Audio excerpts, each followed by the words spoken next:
Hey guys, how's it going? I figured today we would make a different kind of video. A couple years ago, I did some videos on the John Deere 1 and 200 series, identifying them by year and features. Just kind of going over different things that changed on the tractors over the years and just what to look for and things to take note of. I figured today we would go over the different styles of transmissions that John Deere used over the course of the run of their 100 series, starting with the Round Fender, which went from 1963 to 1967, the 112 Round Fender, which went from 1966 to 1967, and then jumping to the square fenders, 1968 through 1974, and I also want to cover the 140s as well as the 120s, and I also want to cover the narrow frame, I keep thinking of Cubs, the closed frame 300 series from the 300 all the way to the 317, which actually I think the 317 was the last narrow closed frame Deere that they built. Starting with the gear drives, this is not the transmission from, well actually, starting with the gear drives, one transmission that I am missing is the Round Fender transmission, the 3-speed Peerless that was used in 1963 all the way up to 1964. It may have been 65. They used a 3-speed, one reverse, and it also had a variator on it on the older 110 Round Fenders. They eventually switched over to the 4-speed Peerless, the 2300. If you've been around the tractors for a while, this is the Peerless 2300 transmission for the garden tractors. This is out of a 1971 110. However, this is the exact same transmission they used in the later Round Fenders, the early square fenders, the mid square fenders, or actually all the square fenders, as well as the 200 series. Yes, they did use them in the 200 series. The differences over the course of the years, the gear shift lever changed in the 200 series. It actually came straight out over and I think up a little bit to match the 200 series, the way they were set up. It was different. I think I have one of those levers. I think that one's it over there. We'll look at it here in a second. This one is for a 110 or 112, like I said. And in 1968, these transmissions back here on the back have a plug. I don't know how well you're going to be able to see it right there. That plug, that was where you fill the transmission, as well as there used to be a dipstick, not a dipstick. There used to be a fill tube on the 1968 110 and 112. They did away with it in 69 for whatever reason. However, they left the plug there, so you could put a tube on it if you wanted, and you could also fill the transmission from that. 1969, they had a limited slip differential. I don't think I have a limited slip differential around here. It looked the exact same as this, all except for the differential was a little bit different. If I was to do this, both wheels would turn, which on this one, as you can see, both wheels don't turn. One goes one way, one goes the other, which is a common differential. This was for the tension spring that goes into the frame on the tractor to keep tension on your drive belt. This over here is your brake hub. The hubs are held on by snap rings. Here's a hub, there's a hub. This is held on by a few bolts. I could take this off, but figured I might as well leave it on for the video. Revolving two back plates. 1968, 1969, 1970. It might have been 1968 alone. I think 1968 and 1969, this would have bolted on. This wouldn't be here. You'd have two bolt holes right here, as you can see. That would hold on the hitch plate. On the later ones, they were welded on, as you guys can see right here. That's where rear lift linkage would mount. I'm sure you guys can see there used to be one on this tractor, this transmission. I think we have pretty much covered everything. As I said before, the only differences between this transmission and the one from the 200 series is this gear shifter. I think the brake setup was different as well. I don't really have one I can look at. But that was different. And I think the brake setup was different. So yeah, there you go. I think we have covered the 100 series gear drive transmissions as well as the 200 series. Getting back into the gear drive rear ends from the 100 series and 200 series. This one over here is a 200 series. As you can see how the gear shift lever is compared to that one. That's a 100 series out of the 110, like I was talking about before. The only problems with this transmission, that transmission too, is the hubs over time tend to wear out. They're I can't think of what spline. They have a spline shaft that holds the hub on. Inside of here would be a snap ring. That's what it looks like inside there, as you guys can see. Over the course of time, if you're using it heavy or you're plowing with one of these tractors, these hubs will get wore out. These splines in here, I have one like it. I can't find it. They will wear out over the course of time and you won't have any more splines. And this is just going to spin. Actually, the shaft is going to spin inside of the hub. I have one. I gotta find it.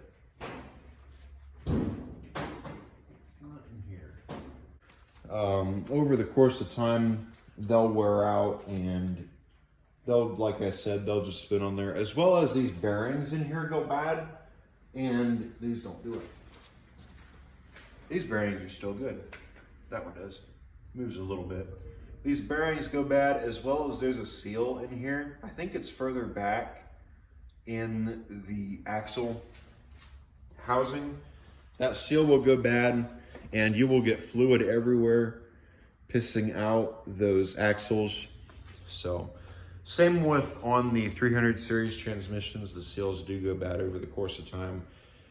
Most of these tractors nowadays, when I'm recording this, are about 50 years old.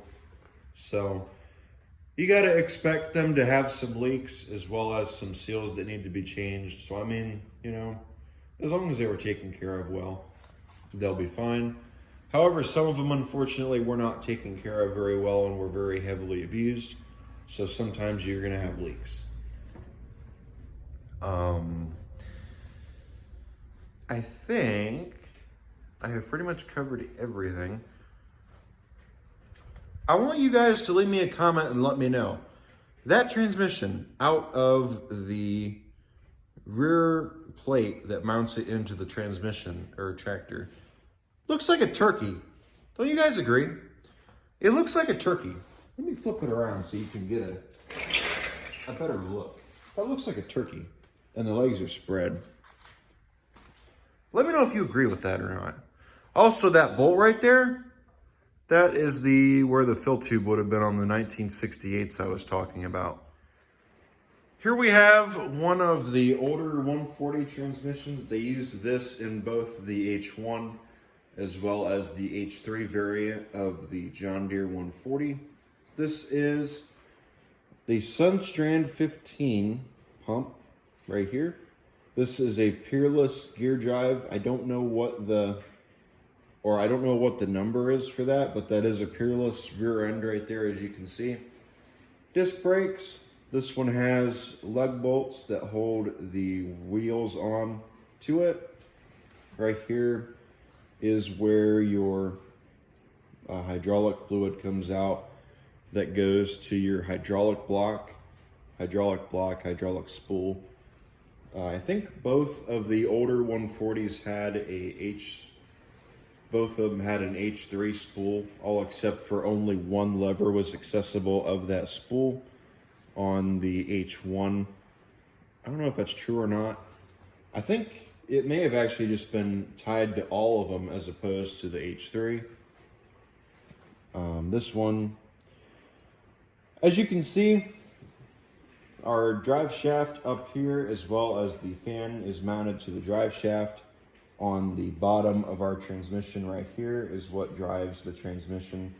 This goes to the lever on the tractor that would drive the transmission. The lever moves it forward and back. That's your swash plate.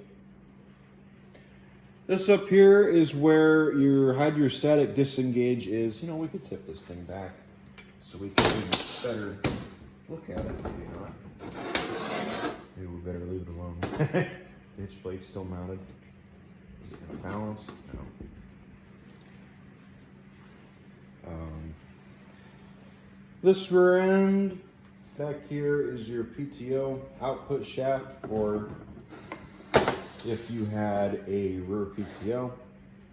Dipstick tube for putting fluid in your transmission. This up here is where the disengage was. This one is actually missing the disengage valve. Somebody pulled it off at some point in time. Why, I don't know. However, on this tractor they did.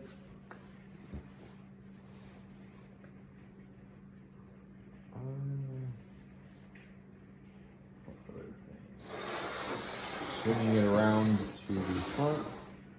This is the front of the transmission. This right here is where your drive shaft mounted to, this little plastic thing in here.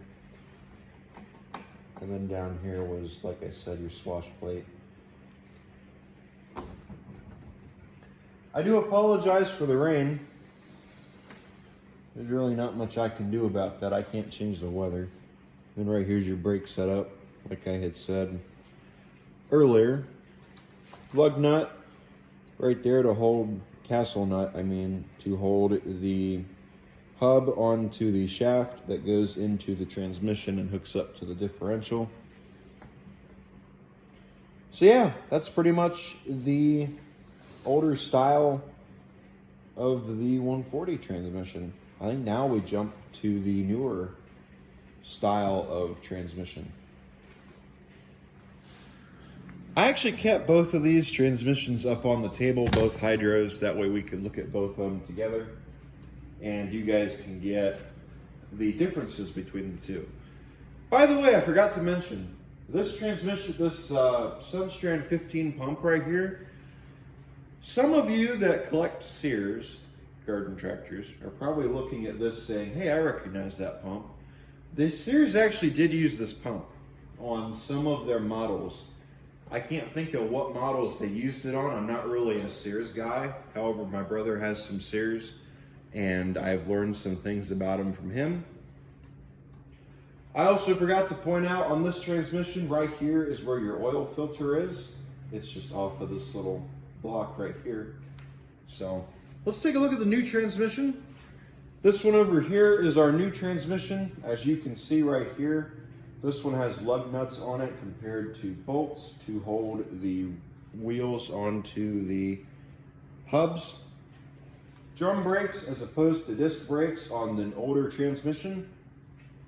This one also has a rod that goes back here to be pulled on by the brake pedal from the tractor as opposed to down here. Here's one of your transmission mounts.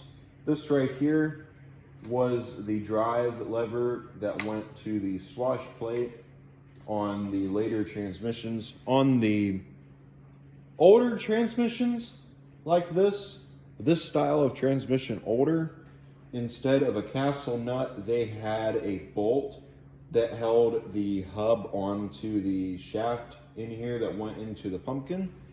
We'll get into what the pumpkin and hydro pump are in just a second. And also, I think, no, they didn't actually. That's the only thing that was different about it was the bolt. Oh, another thing. They had a different setup on the 140s as opposed to, this is actually a 300 series pump. This is off of my 1978 312. This is actually the old one that used to be on the 312 that I took off because it leaked. This here drives this transmission. However, I think on the older 140s, or on the 140s, it's set up a little bit different compared to this. I think the setup goes up over top of the end of the hydro pump. So I think that's the major difference between the two, as well as the bolt from back here. Right here's your oil filter on the front of your hydrostatic pump, as opposed to this one, which is on the side, which isn't really in a bad spot at all. I kind of like how that's set up better than this one. On this one, this is a Sunstrand 15U hydrostatic pump. I'm sure a lot of you are looking at that transmission, all my cub collecting friends. I also am this is mainly a Deere channel, however I do bring some cubs on it, and I do own some cubs. You're probably looking at, I was actually raised, my first ever garden tractor I drove was a Cub Cadet. So there you go. You're probably looking at this hydro, this 15U, and saying that looks like the exact same pump that they used on the Cub Cadet models. They did. They used this on the 82 series, and I think most of the older style hydros that they had. I know they used that transmission on the narrow frame Cubs. They also use this hydrostatic pump on the open frame 300 series, the 318, 322, 332, 330. I don't think there was a 320. I think there was a 320, but it was a different style or different setup. So 318 as well as the 316 used that pump. However, the 318 or the open frame 300 series had a different gearbox or pumpkin.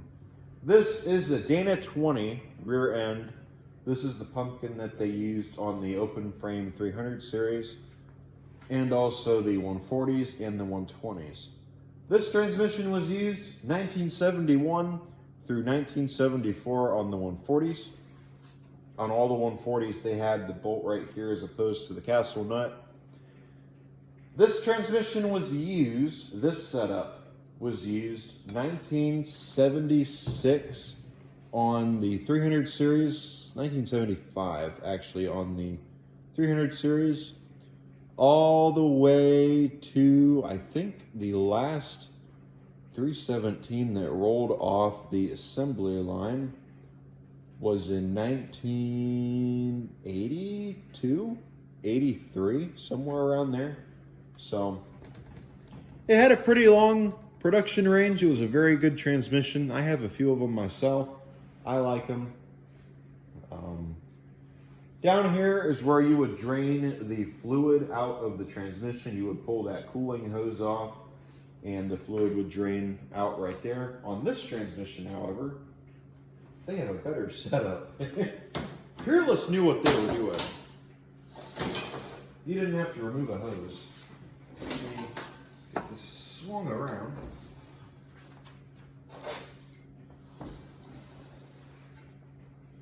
The drain was right here. Somewhere. Where is it? Right here. There it is. Down there on the bottom. That's where it was on this one.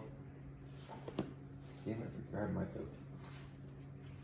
On this transmission, right here is what went to the spool valve. However, on this transmission, right here is where the spool valve went. This right here was your drive shaft input. This is where the drive shaft hooked up to on this transmission to drive it. However, rear PTO as well as the fan that mounted to keep the hydrostatic pump cool mounted right here.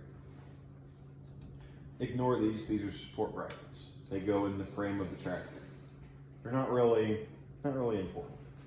Well, they are for mounting the tractor, but not right now.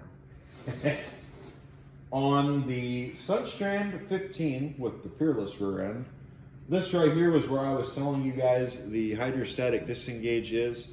This is actually different as opposed to the Sunstrand 15U with the Dana rear end. The Sunstrand 15U has these little plungers up here on top of the transmission, as you can see. These are your disengages, reverse and forward. One stops the reverse from flowing, the other one stops the forwards from flowing. Swash plate, I think I mentioned that already.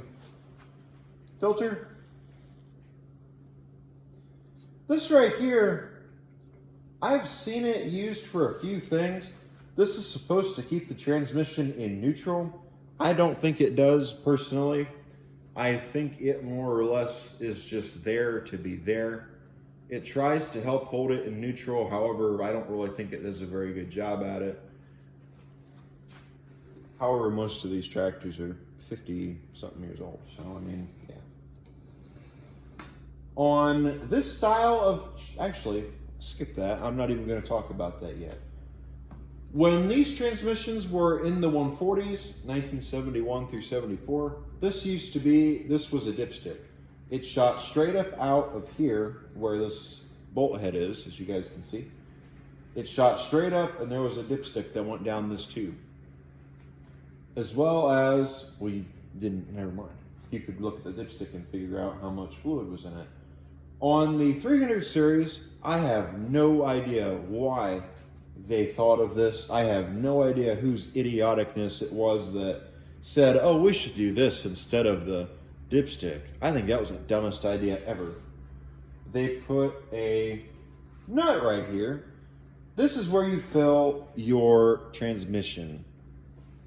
Here was the major flaw with this setup. Right here is the tube that tells you how much fluid is in your transmission. Those rot. All it is a rubber fuel line. When that tube rots, all your fluid pisses out, as well as stuff gets in the transmission and it'll fill it with dirt. Then you got to keep changing that filter until you get the fluid clean.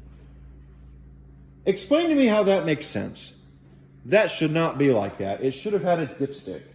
The only problem with having the dipstick, which I can understand, is the rear PTO comes through here.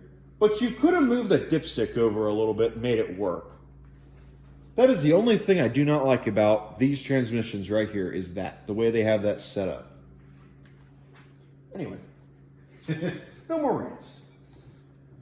Hitch plate, it is almost the same thing as this hitch plate, just a little bit different. It's mounted to a different transmission. But like I said, this is where you would fill the transmission up with fluid. Like I said, I don't like that setup. I like the 140 setup better personally. Some other people can say different things.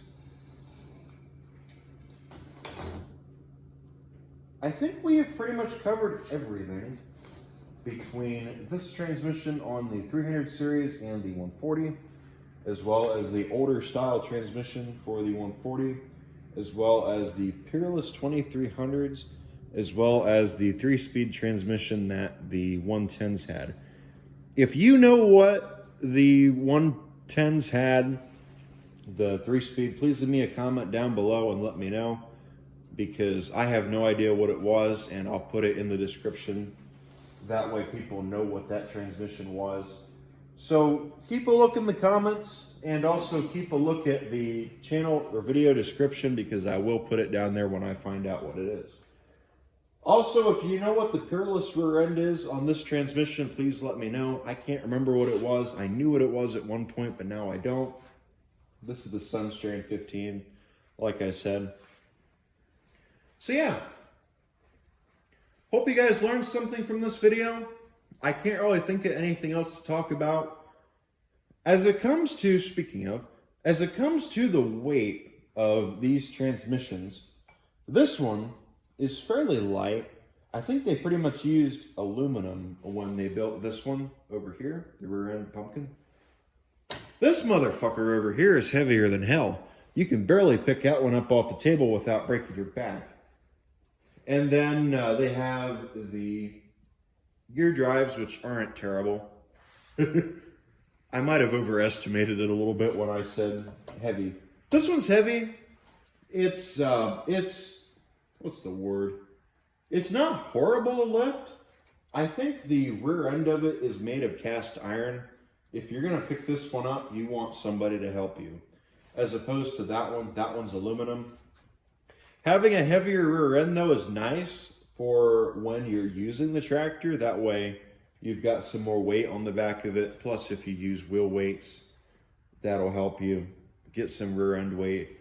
This one over here is aluminum. Like I said, it's not really as heavy and you don't get as much weight out of it, which is nice for picking it up and moving it, as opposed to this one over here. This one, you get some weight picking it up.